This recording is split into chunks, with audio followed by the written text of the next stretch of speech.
భగవద్గీత వల్ల మన బతుకులు బాగుపడలే. రంజాన్ వల్ల ఈ దేశంలో ఉన్నటువంటి ముస్లింల యొక్క తలరాతలు మార్చలే. వీళ్ళందరి తలరాతలు మార్చింది భారత రాజ్యాంగం. జై శ్రీరామ్.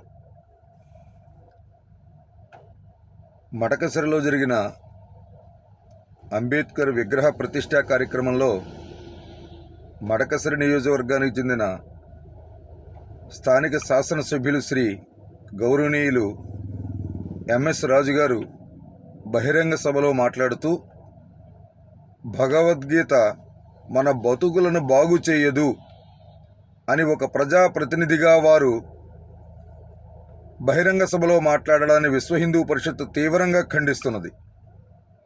తన స్థాయిని మరిచిపోయి యావత్ సమాజానికి ప్రజాప్రతినిధి అన్నటువంటి కనీస జ్ఞానాన్ని మరిచి భగవద్గీత బతుకులను పాడు చేయదని ఏ విధంగా ప్రశ్నిస్తారు? భగవద్గీత ప్రజాపాలన చేసే సంక్షేమ కార్యక్రమాలు అందించే ప్రభుత్వమా, సంస్కార కేంద్రమా? ప్రజల బతుకుల్ని బాగు చేయవలసింది భారత రాజ్యాంగం. దాన్ని అనుసరించవలసినటువంటి మీలాంటి ప్రజాప్రతినిధులు బతుకుల్ని బాగు చేయడం కోసం పాలన చేయండి, బతుకుల్ని ఉద్ధరించండి అని మీకు బాధ్యతలు ఇస్తే మీరు భగవద్గీత మీద పడి విమర్శలు చేయడం ఏమిటి? అదే సందర్భంలో భగవద్గీతనే కాదు, పవిత్రమైన ఖురాన్ కూడా కించపరిచే విధంగా ముస్లిం సమాజాన్ని కూడా వారు కించపరిచారు. అన్ని మతాల్ని సమానంగా భావించేటటువంటి హిందూ ధర్మానికి ప్రతినిధులమైన విశ్వ హిందూ పరిషత్ కార్యకర్తలుగా ఎమ్మెల్యే ఎంఎస్ రాజు గారు చేసినటువంటి ప్రకటన తీవ్రంగా వ్యతిరేకిస్తున్నాం.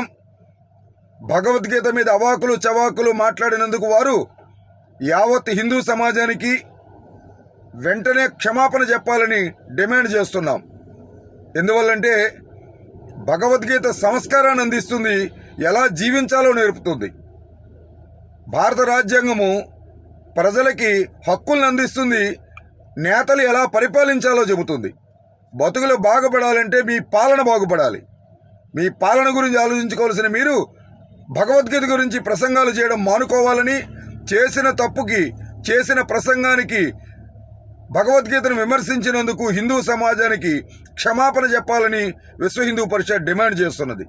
జై శ్రీరామ్.